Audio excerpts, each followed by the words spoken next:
trees by 2033. If folks are familiar with those initiatives.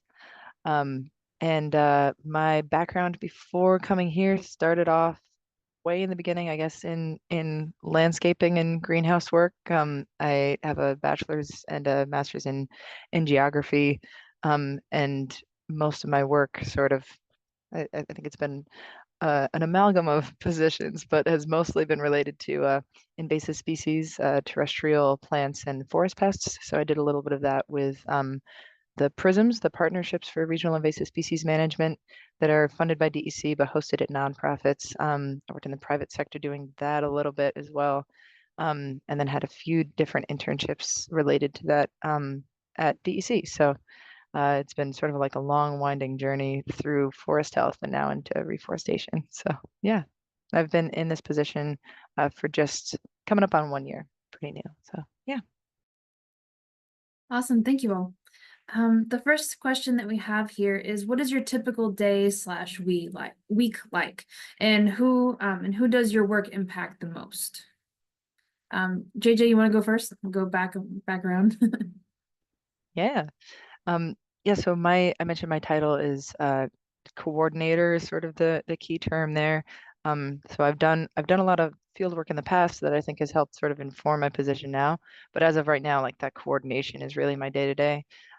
So I've been bragging that my numbers are to get some feedback for the reforestation plan. My numbers of stakeholders that I've been able to talk to, I think, reached 200 recently, and that includes folks from 13 different state agencies, 110 different organizations, just trying to like compile information, what their needs are in order to help us reach these reforestation goals.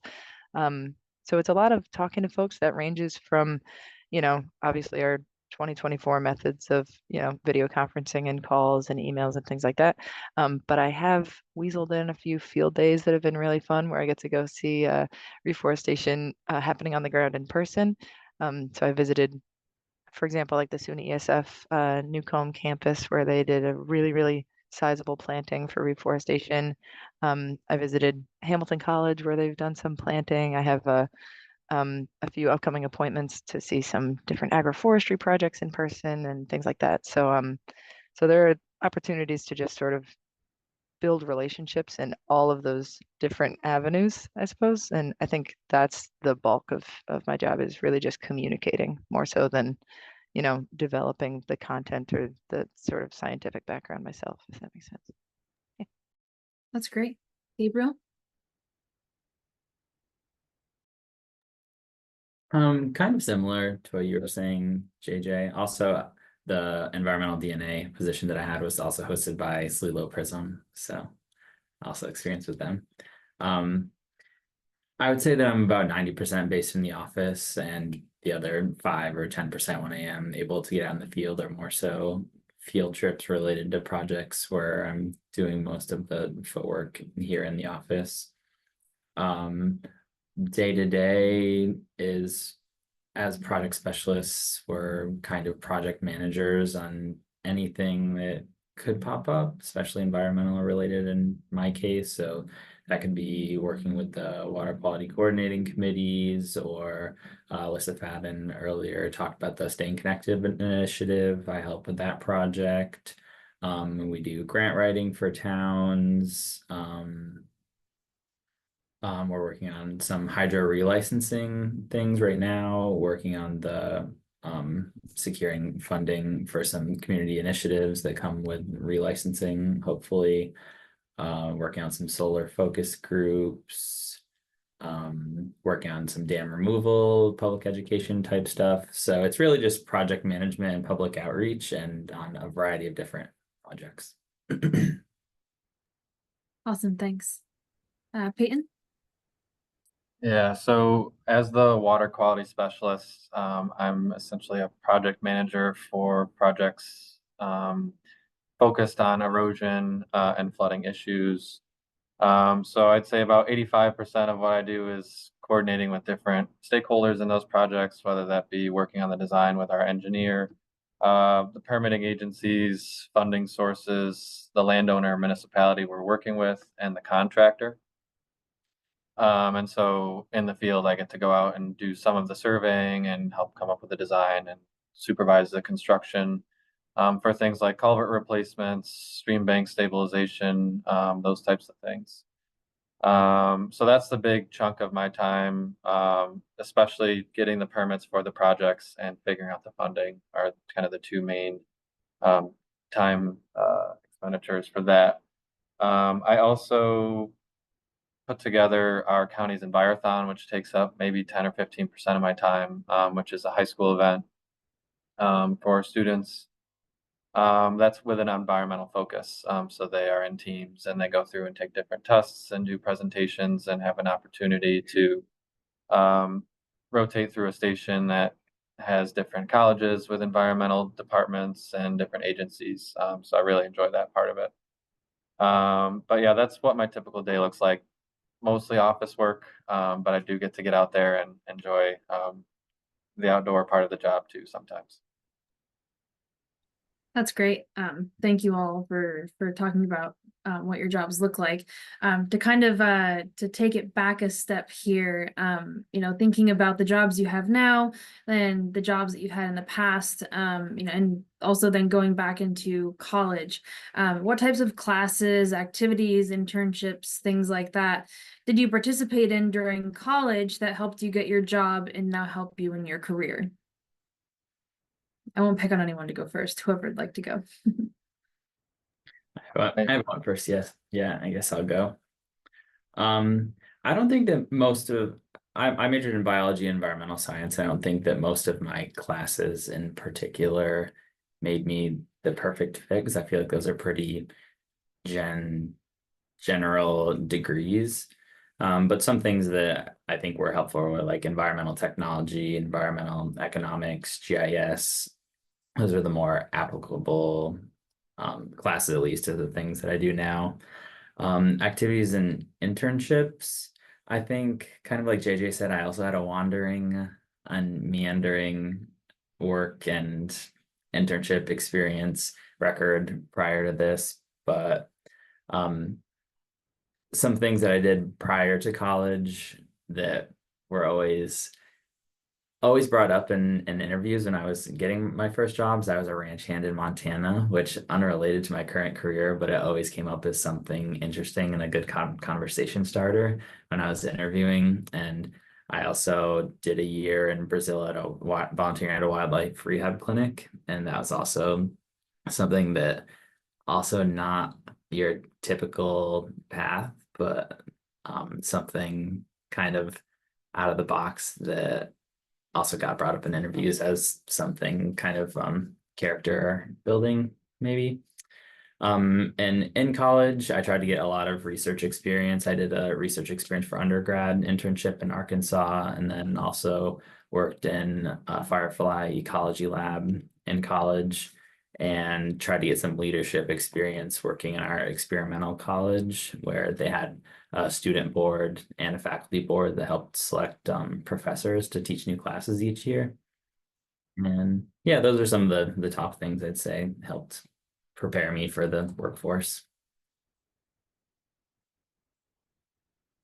I can jump in next. So I was also a bio major. And so, like Gabriel said, there's not a ton of overlap with what you do there and what you end up doing in your job. But I did take GIS classes, which I've used in every job since I've graduated. And all of my electives later on were environmentally focused. So I got to do some invasive species ID and water quality sampling and those sorts of things, which were helpful. While I was in school, like on breaks and during the summers is when I did internships with Oswego County Soil and Water and Onondaga County Soil and Water, where we did more invasive species work and GIS work, which was really helpful. Outside of that, I was able to find some volunteer opportunities with the DEC for raptor and invasive species surveys, which were great with practicing those skills, but also meeting people in the field who know who to talk to and what job opportunities there are. Trail work, Cornell Cooperative Extension webinars, and the internships that I mentioned. So I guess those are kind of the things that I found helpful during that time.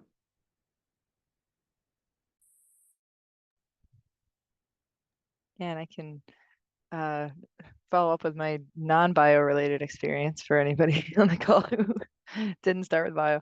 So yeah, coming into college, I thought I was going to do something completely different. And if anybody, relates to sort of like doubting your abilities when it comes to like science, obviously like people think about bio and that being like a really kind of like intensive track to go.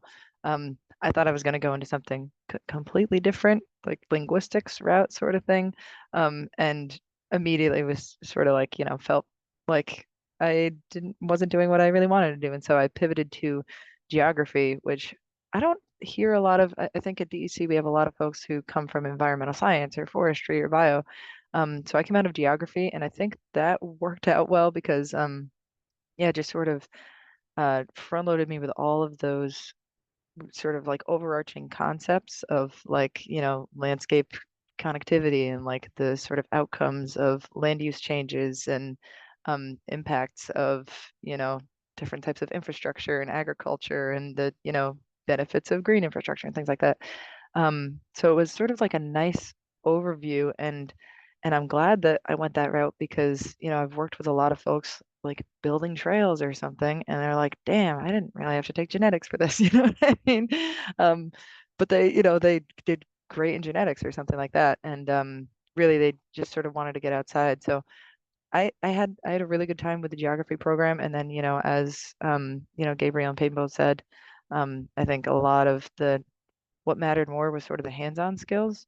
And I really vividly remember borderline panicking that I wasn't like getting the right internships, or I had some really great opportunities, um, but I found myself sort of being strapped in this position where I needed to be doing something, needed to get rent out of the way and things like that. And so I was, similar thing. I was like a farmhand. I was doing landscaping, just like these small opportunities. I ended up on for folks from the Hudson Valley, I ended up on the Clearwater, which is like a educational boat thing, and I'd work on boats on the side and everything like that. And I thought that all of that was like unrelated, and then come to find out, like now the position that I work in, for example, now just talking to people from all different tracks of life, just trying to find any information on how different people manage land differently.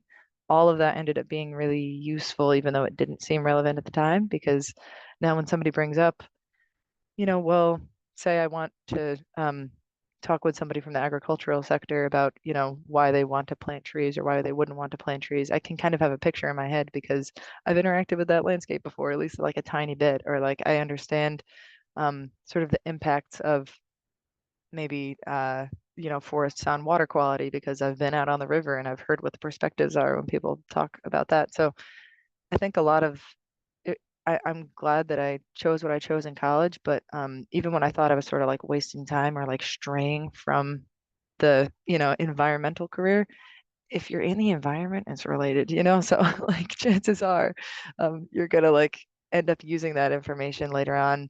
And when I was hired into this position, I remember being shocked because my supervisor emailed me and she said that we think your experience with working with the public and with volunteers is going to help you. And I was like, I have a master's in conservation. How come that's not going to come into play? But it's true. Like, the skills that I feel like I gathered in those seemingly unrelated, like Montana ranch hand-esque, like, positions, ended up helping out a lot. So it's a big range of, if there's an opportunity, if it interests you, I think it's worth it to take it, even if it's not like part of your like 5-year plan, I guess. That's my spiel. Yeah, no, these are all really great perspectives, and it's really interesting to think about like the careers that you have now, but how it's like you're on a path through school, but yet like you can take in so many different things from whether it's being a ranch hand or it's being, out working on boats or things like that. I mean, there's so many neat things that can cross paths with the environmental world, and it's really interesting how they all kind of come together. Just for some people that are coming in, or just if you're curious, if you have any questions, you can post them in the chat and we can ask them next. But for now, until I receive them, I'll keep going with ones that we have. So did you ever face a time when you didn't like your first job out of college? And if so, how did you handle it?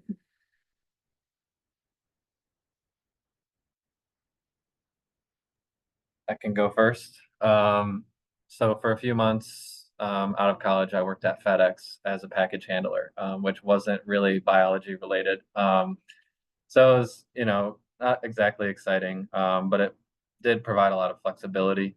So I was able to find a job that, paid the bills I needed to pay, but I did have weekdays available where I could go volunteer or shadow or apply for jobs. So it wasn't exactly the most exciting job, but the flexibility of it was something I really benefited from, and that I was able to kind of keep pursuing what I wanted to actually do for work.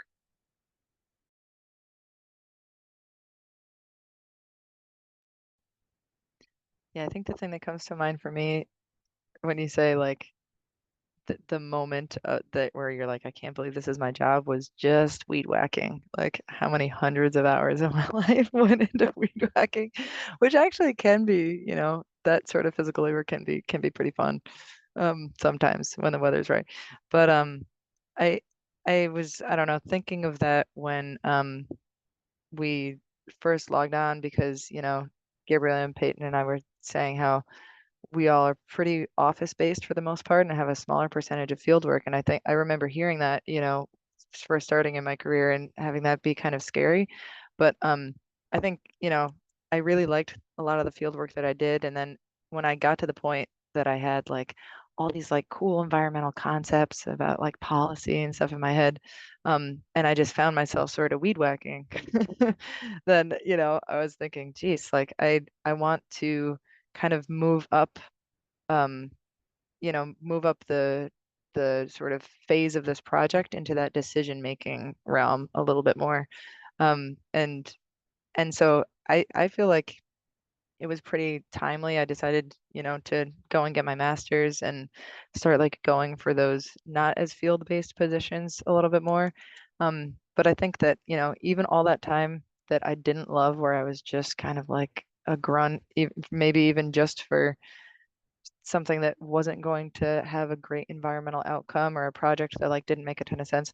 I'm grateful that I at least had those experiences because now I'm aware of the challenges that people face on the ground. And so now that I'm in more of a decision-making role, I wouldn't make a decision that it looks like is going to lead to somebody weed whacking for like, 37 hours out of a week for not that good of a result. Um, so I think, yeah, those are the times where I questioned my job, and I think it ended up being this sort of inevitable like start that where you have to have that experience and then build on that in order to like really have a good handle on how to make those sort of decisions and lead those projects. So yeah. Yeah.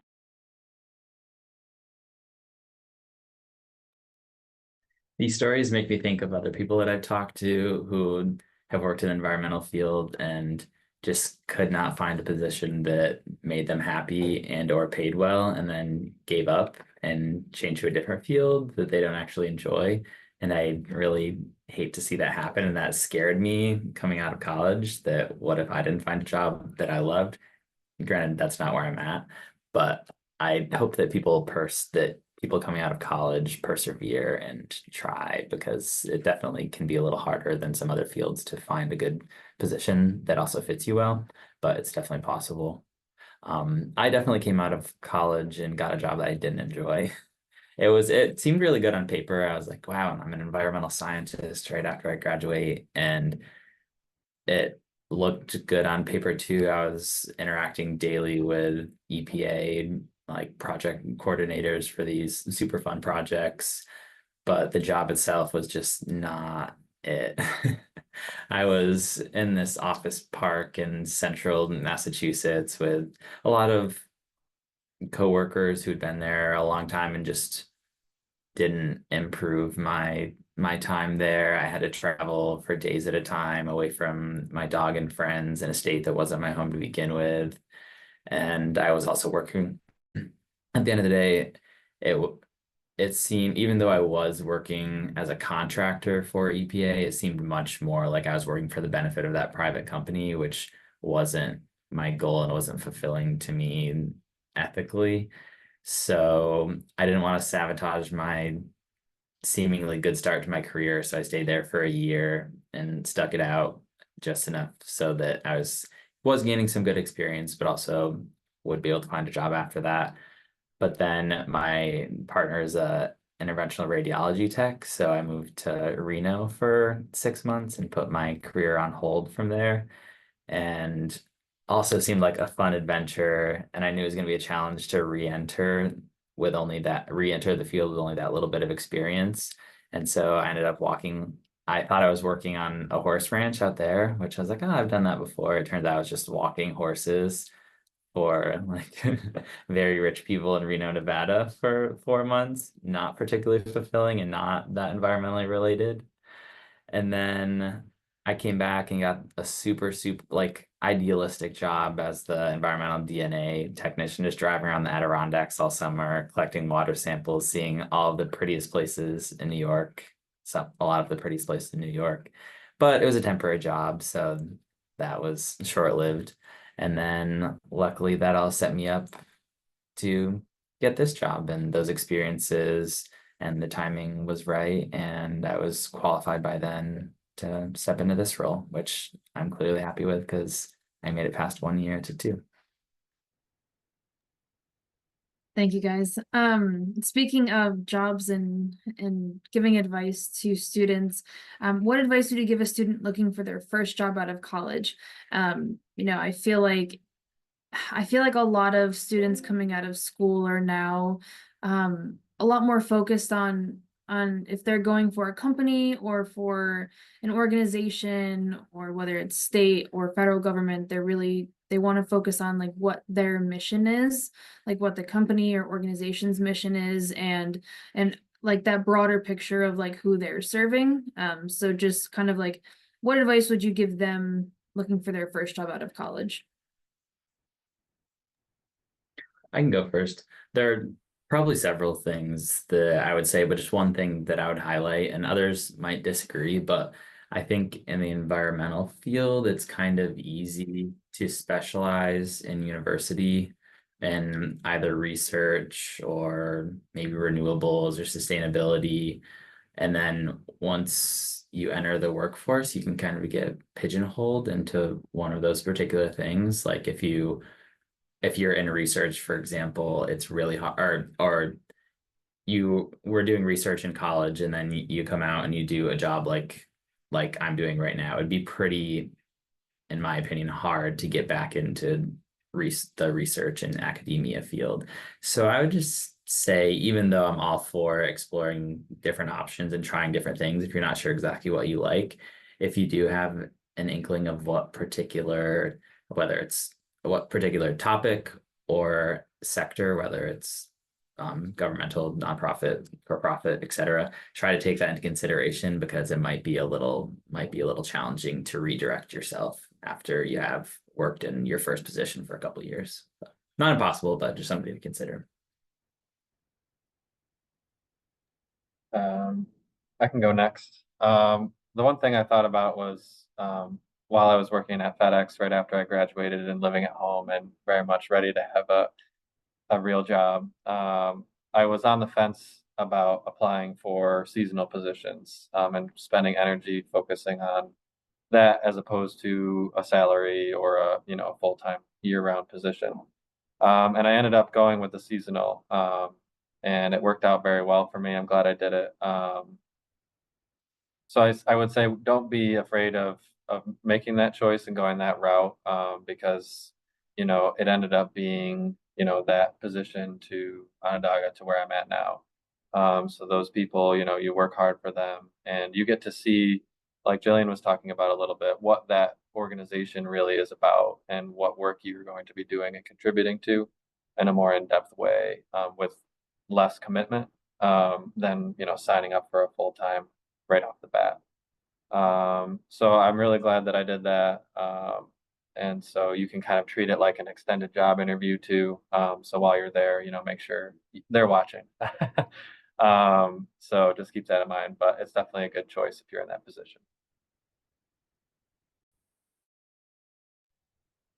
Yeah, I think to absolutely play off of what Payton was saying about, the seasonal job, the likelihood that you're going to be in a seasonal job in order to sort of enter this field, I think that's really worth honing in on because getting into conservation is just not like other fields in terms of like the path to getting there. And I just on a kind of personal note, my father is an engineer, and I'm like, okay, what are you doing for your career as I'm younger, right? And from what I gather, I don't know if folks have other friends and family that are engineers, but it seems like you get the degree, you get the job, the entry level job, you move up, and then you get your forever job, like in a 5 year period, pretty cut and dry.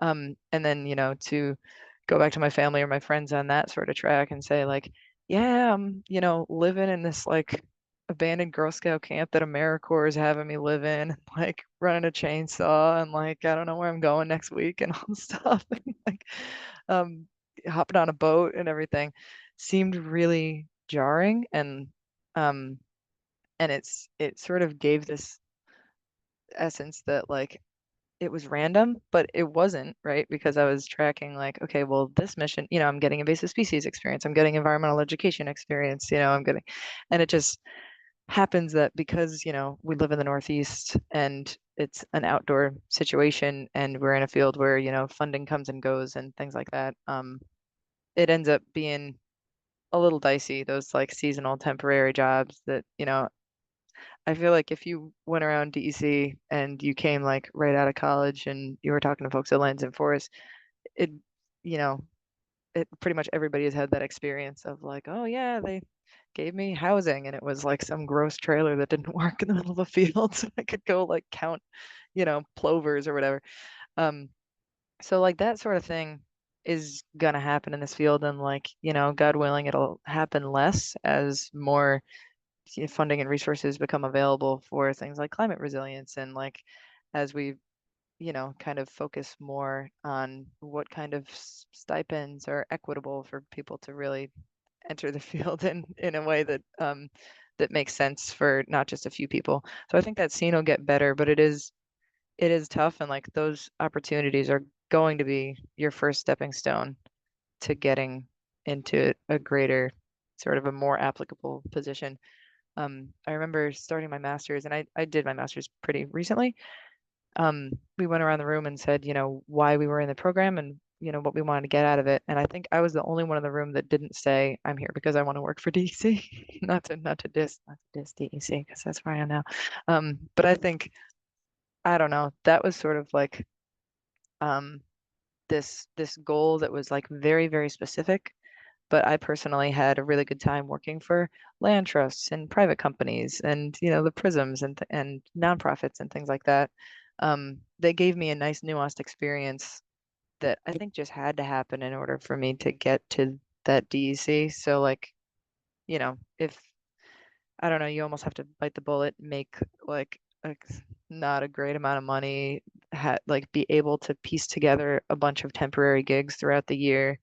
Um, and and then once you've done that due diligence, then like you'll be really, really well suited to be in a position where you have an understanding that that's where other folks are coming from and that's what the folks on the ground are doing, when you send a project out or something like that. So I don't know, hopefully that wasn't terribly grim, but I think, hey, what I'm putting into the reforestation plan is trying to like reduce that to try to get some livable wages out to, the people doing work on the ground and entering the field. I think we're entering that era, but for right now, like if you got to tell your parents you're living in like a weird cabin in the woods so that you can, like do ornithology or something like that might just be what it is, and that's cool. Awesome. Thank you. Thank you all for sharing your experiences with that. We have one question in the chat. Simon says, when I was in college in the early 1970s, some of my friends who were doing environmental studies in school ended up working for firms that represented the bad guys. Gabriel touched on this dilemma that he had faced. I'm curious how the other panelists dealt with bad guys who pay well and the good guys who may not pay as well.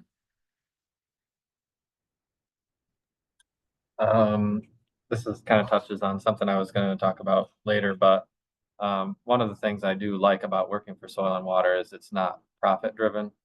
And so you kind of avoid a lot of the pitfalls that, may be associated with the bad guys, where you can actually take your time and do the work right and have a focus of environmental, conservation instead of, I need to get this done. How can I get it done quickly? Shortcuts, those sorts of things. So that's been my experience. I've run into people at trainings who do similar work to me on the private side. And not to say that we don't have our own, things that pull us away from what we'd like to be doing in the public sector, but they would be frustrated with that aspect of their job.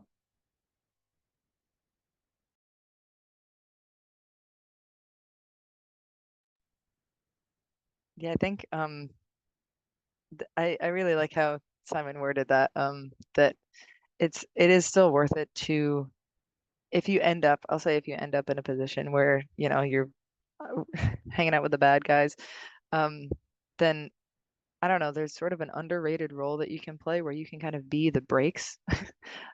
So I guess the example I would give for that is that when I was working in landscaping, having just come out of managing terrestrial invasive species and then landscaping, so selling and installing invasive species for the most part, I did kind of fall into this role where I was the only person with that background, at the garden center, like propagating things in the greenhouse.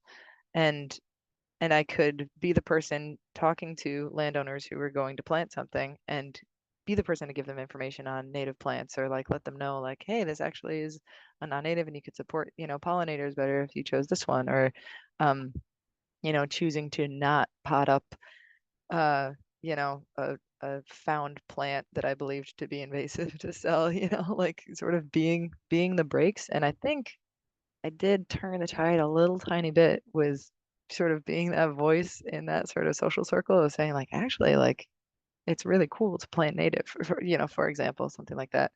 Um, so I think there's definitely a place for people who really care about the environment in a what's otherwise sort of like a bad mission area. Um, and you do take a pay cut working for the good guys as well. But I think I don't know. I guess that is comes with the territory a little bit, and you can find ways to.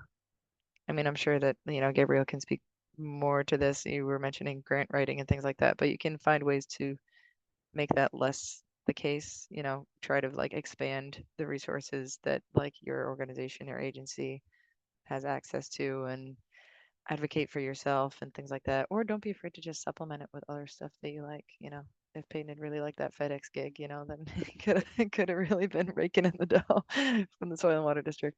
So that's a tough question though, because there are definitely trade-offs, Yeah.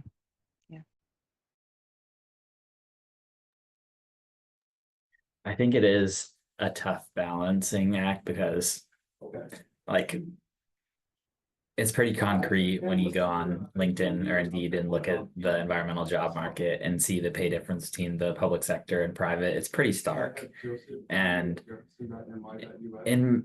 but it's a trade-off, right? In my experience working in the public sector jobs, whether I've had, whether it was in college or after, working with like-minded individuals who also care about the environment and conservation, having a better work-life balance often, and being able to actually have more control over the things that you're working on and the opinions that you're voicing and the impact that you're having versus just working for, and a lot of the environmental private sector companies are also doing good work, whether that's, consulting to improve sustainability of buildings or whatever it could be. It's a lot of them are also doing good work, but having the ability to actually change and be an environmental advocate, I think, is a lot more pronounced in the public sector. And that's just a decision that each person probably needs to make for themselves, how that ranks in their level of importance when they're pursuing their career. Yeah, these are all really good points. I myself have been in my first job out of college was for a consulting company, and I moved to California for it, an environmental consulting company, and I thought it was going to be everything that I wanted it to be, and it was not. Because at the end of the day, it was kind of like it was about like, you know, the purpose of, I just felt like finding and knowing what my purpose was, and it just like it didn't correlate with corporate America. And not that there's anything wrong with that. And a lot of people thrive in it. Just wasn't quite for me. And I didn't feel like I was using some of the skill sets that I wanted to, but I learned a ton of really, really valuable skills in other ways working for them too. And then I got a job with the state of California and felt like I was more on my path of being able to serve the public and not have to go through the profit of it to then inadvertently kind of get to the public in a way. So I can definitely relate to what you guys are saying too. What do you like best about your job? What is the most satisfying and what is the least satisfying?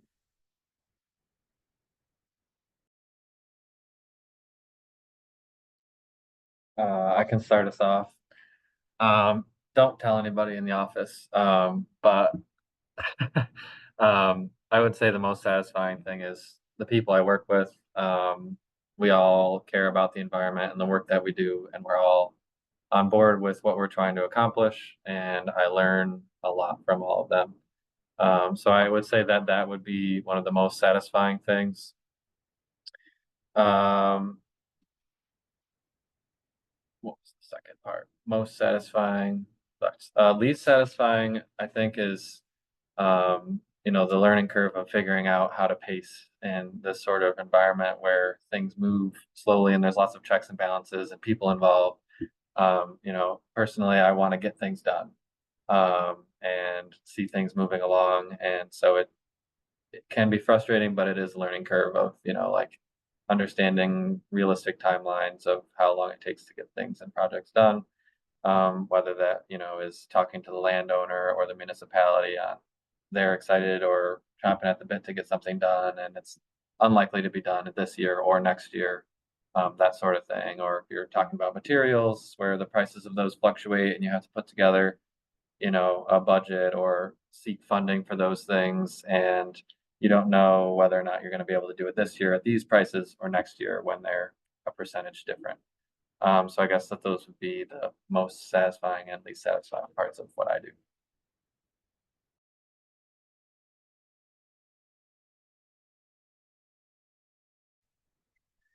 Um, I think the thing that I like best about this job is that to a large extent I get to choose what I'm working on and when. So if there's a particular project that's really interesting to me, I can create it out of thin air and make it something that the Technical Commission is working on, even if it was never a priority beforehand.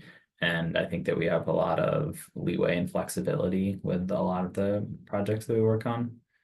The most satisfying part of this job is a lot of time it can seem kind of thankless when I'm writing a grant for a week or planning a conference for a month or any of those things. But then once each of those projects comes to fruition and you're out in the community and you get people thanking you for organizing something, or you see like some type of community need fulfilled that wouldn't have been done otherwise, and you actually get to talk to all those people who otherwise you're not seeing face to face, that's the most satisfying part for me. And the least satisfying part is what I just mentioned, being in the office all the time and it being the benefits of the job being very intangible a large part of the time.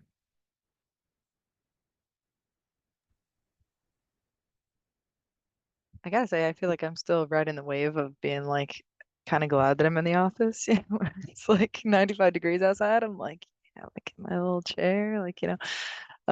But I think part of the reason why I'm still really cool with that is because um my job is very satisfying, because the thing that I take the most satisfaction from is connecting the right people and getting the right sort of network built to accomplish a task or to make somebody's work more efficient. And so obviously it's like very tangible how that comes together for the reforestation plan. Like I remember specifically, we have here at DEC, we have the Division of Lands and Forests and we have the Division of Fish and Wildlife, and we both had programs that worked on private lands.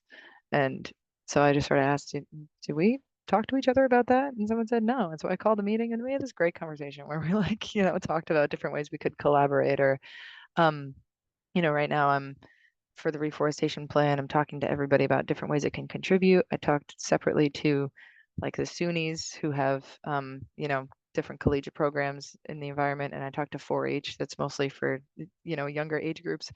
And those two directors thought it would be, I'd connected them and they thought it'd be great to have like kids from the SUNYs mentor kids from 4-H. So it's like, and it'll, just sort of fit together or, there are ways that we're finding we can collaborate with Department of Corrections, who has horticultural programs for incarcerated people that can like grow trees that we can then go plant on, so it's like really wonderful to see those connections come together. If somebody else is already doing great work and like fighting tooth and nail to like make their projects happen, and then like connecting that to really expand the work that they're already doing, just feels really cool. And I feel like like the operator plugging all these different connections together.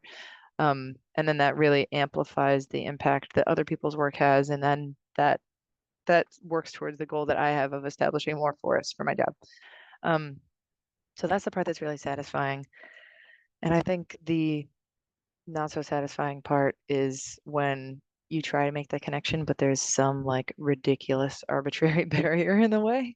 And sometimes that can be, I mean, specific to the state, sometimes that can be like a legal issue where, I'm not even kidding. We talked to Bob Ross Incorporated about possibly doing like an outreach campaign, but they were like, well, we can't, their contract made it so that we would have to do fundraising events and the state can't do fundraising events. So that was it. You know what I mean? Like some strange thing where we're not allowed to by law, like do something. So sometimes it can be a law like that. Sometimes it can be a lack of funding, or sometimes you get the funding and the funding takes like forever to go through. And so, there's this really great project that could happen, but the check has been processing for months. And so a planting season goes by, in the world on the landscape. And sometimes that can be a person, where somebody says, there's some process moving through and it needs approval at one stage, and then that person is just clocked out because they're going to retire in a little bit. And so it's not something that's on their radar that they feel passionate about. And those are kind of the best case scenarios, because then at least you have the, you know, I think I said the other day, like I was wondering why a project wasn't progressing, and somebody mentioned that it was somebody or maybe a group of people where that didn't really weren't that we didn't have their buy-in to like move forward with it. I was like, oh, great. I'll just go talk to them and break that down. You know what I mean? So those are things that some of them you have to accept and just work through because they're barriers and they happen, and not everything is gonna like work out and be a magical partnership that gets trees in the ground in my case. But some of them, they're just challenges that you're gonna just have to like trudge through. You're gonna have to say, okay, kids, to like people who like work in like significant positions at state agencies, like let's sit down and share and like talk about our feelings. Like sometimes they're just hurdles that you have to work through as well. They're all really interesting perspectives, and it's neat to see the impacts that you're having on your communities with your careers as well, and the challenges that you face too. I mean, inevitably something that you don't find as satisfying is a challenge for you, but it's interesting to hear like how you're still overcoming those in ways to help you find success in what you like to do. Miranda asked a really good question in the chat. She said, what advice would you give to an individual who is looking to go into conservation mid-career without going back to school? Like where would you look for jobs and where to network?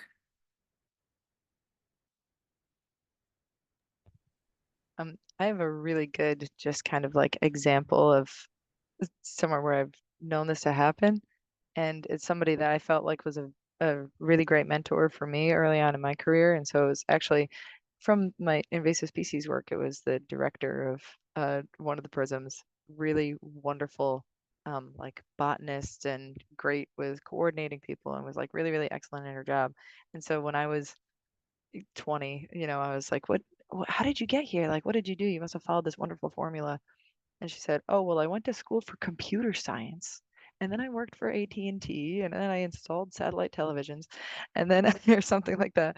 And then I started volunteering at my local land trust, and taking a lot of it was like citizen science, which I presume my other panels will probably mention is one of the better opportunities for that, like monitoring things, like trail monitoring is a big one for I worked for a land trust and it was a godsend to have volunteers just walk the trails and give us data about where the trees were down, monitoring, tree survivability. And there's plenty of plantings out there where that's like a big hurdle to get personnel from an organization out to do that. Invasive species monitoring, there's bio blitzes, things like that. And that's how she just completely took a 180. I guess she spent most of her time volunteering and ended up, completely pivoting to that. So I know volunteering isn't feasible for everybody because, you need to need to get paid. But I think there are a lot of those positions where it's it's a heavy lift for the more like permanent staff to get those smaller tasks done. So just reaching out and asking, is there an opportunity for me to help out? I would especially say local land trusts and similar organizations. I don't know if the districts have need for that, but maybe then I'll pass it to you guys. I can piggyback off of that. I didn't come in mid-career, but I did find, like JJ was saying, going to those volunteer opportunities, if you have the chance to do that, is a great way because a lot of those folks who do have the time are retired from different offices you might want to be working for, and they're have a whole career of knowledge and connections that they're happy to answer questions, at least in my experience. So I found that really valuable. I learned a lot and met a lot of people that way, and I think it helped um, me land a position eventually to show that I was spending the time that I was interested and I didn't need to get paid to do the work, which I think they like to see. Um, but also meeting those folks definitely helped me get a better understanding of what I was getting myself into as well. Yeah, I don't have a lot to add. I would totally agree with everything that you both just said. And just getting involved with as many local environmental organizations as possible will also help you create those connections with them, but also learn about the other networking opportunities that you're looking for and can help you just continue to expand your net. And then I think that if you can keep building your experience in those connections and also remain persistent, like I talked about earlier, I think that you'd be on a good path. I'll do a quick plug for soil and water too. So we have a couple of folks in our office who did come in from different jobs, not right out of school, and they didn't go back. And a reason they were able to get up to speed. And I can't speak to, the other panelists training and where they work, but every year we have a week-long training where everybody, can pick classes based on what their role provides, what their role responsibilities are. And a lot of people are able to get up to speed quickly that way. And it's provided by the districts. Neat. Thank you all for sharing. Probably our last question here. What skills are essential for success in your career? What are hard skills? What are soft skills? What do you find is most useful and essential?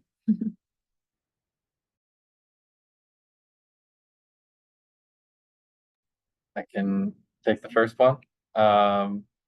So like Gabriel mentioned with the GIS, that's super important. I've used that in every job I've had since, other than FedEx, since I graduated, and it just is something everyone in our office uses all the time. One thing I didn't learn in school, but learned on the job was survey equipment. So using a laser level, or now we have GPS elevation equipment. If you have an opportunity to use and learn that sort of thing. That's super helpful. And then the basic Excel, Word, PowerPoint, public speaking, and then having comfort to both work outside in the elements. It's not for everybody. If you get, cold or hot, or, people have their things. But also being able to sit at a desk and focus and organize yourself, because that ends up being, at least in my experience, the vast majority of what you spend your time doing.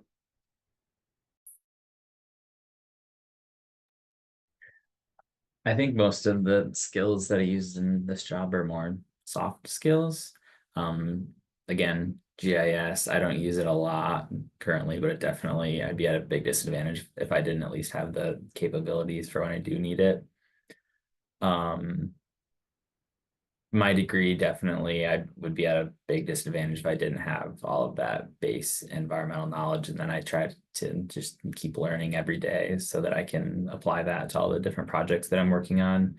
And then just different project management skills like public speaking, communication have been super important and something that I try to keep working on. Just day-to-day organizational and planning capabilities, technical writing, definitely, and just other office-based skills.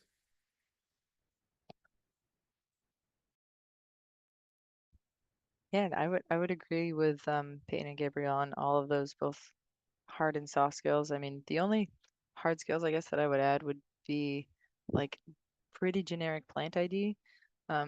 Is just kind of it's not even that like you like need it, but it's like really helpful when you're out, like, and again, my plant ID knowledge did not come from going to like a forestry sort of environmental science school. It was from like growing plants in a greenhouse, like for landscaping. And still just like if you can a little bit keep up when someone says, like, okay, you're going to be looking for this point where you're like walking and then it's all hemlock and then it like turns to red maple and then you're going to like be looking for a bunch of like ash mortality. That would be, I've worked with people who were really, really intimidated by that guidance because they were like, oh, okay, is it on a left on the trail? So that's the only hard skill that I would mention. And then GIS, I will say I was discouraged from going too far down the GIS path, and I think that that was kind of like misguidance because again, like my role does not require any GIS at all. But it's been a really helpful tool, even if I'm not using it. At least I can talk to the person that's producing GIS data and understand like how it would be applied, or saying like, actually, this is going to be, more useful in a shapefile format than in, or like you can at least even see what data you might need, and realistically how it could be applied or used in the field. So that's helpful. But overall, I think again, like, I referenced that I was like shocked when my supervisor said the reason I was being hired was for my work with like volunteers in the public. I think I really have learned more from like when I was working on boats, I would give boat tours, and then you're really talking to the public, and they're like, asking you insane questions, and you just have to kind of like put a spin on it that makes it not weird, and like, keep them engaged, and then they're more likely to you sort of are building a real quick like trust bridge there. And it might sound really silly, but like doing that in meetings or something is really helpful. If someone says something like crazy off the wall or something that you disagree with or is unrelated to, then it's really important to be able to pivot from that and get the meeting back on track or ask what they mean to try to make sure that they feel heard so that you can move forward with the planning process.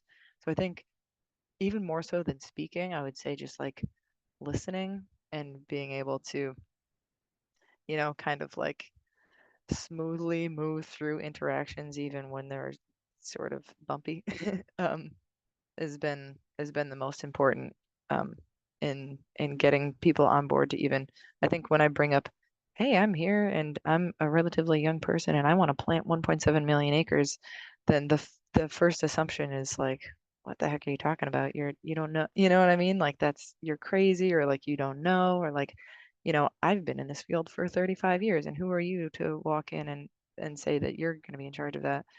And just sort of anticipating that and seeing eye to eye, meeting somebody where they are as a person, and just being transparent about where you are, is going to make it a lot easier. And some people be like, wow, you're really candid, or you're really, but like, it's fine.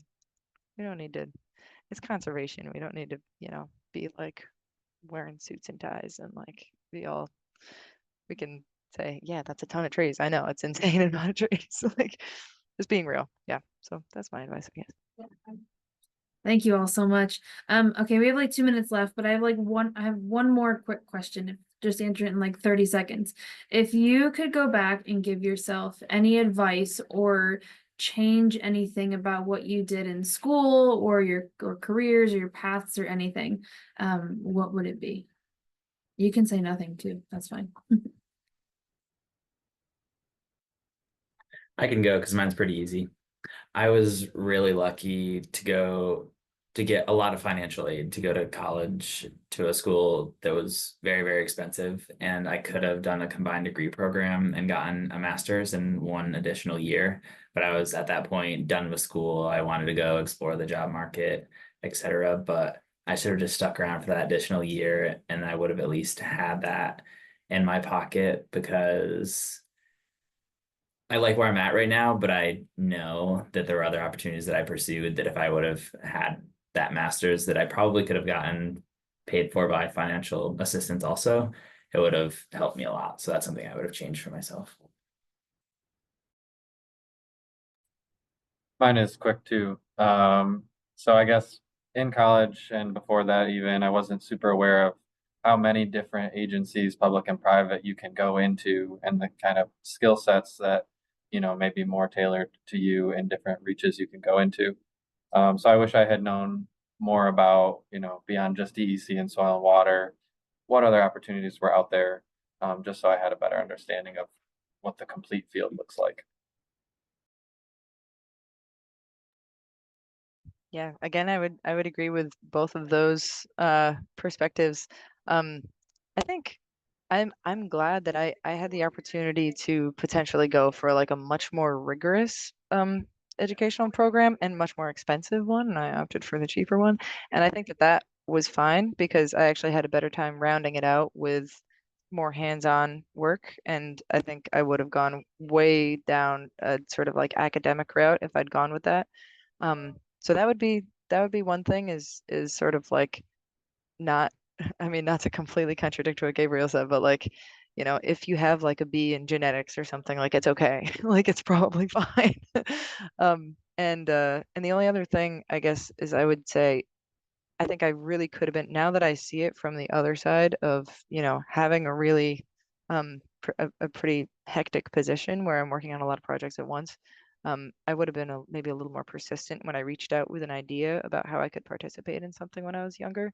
Like I remember emailing a local community garden when maybe even in the middle of college or before college, and saying, having an idea that I wanted to help out with, and I didn't get a response. I didn't get a response. And like now I thought, okay, well, they're not interested. But I think really it was just like an email that got missed. And so just like continuing to push, not to the degree that you're like beating them over the head with it or like showing up unannounced or something like that, but being a little persistent, just recognizing that if someone really is making a difference in this field, then they're probably super busy and overwhelmed with work. So it's okay to be persistent or give them a poke. It's not terribly rude. Yep. Those were all those were all great. Well, we have reached our mark and we're at the break now from 2 to 2:15. But thank you all so much for taking the time to be on the panel today. We are recording it, so hopefully it'll be able to be shared with some other students as well who will be able to use this and help them with their path going forward. But again, thank you so much, and I really appreciate your time. Thank you. Yeah, thanks for having us. Yeah, good to see everybody. Thank you.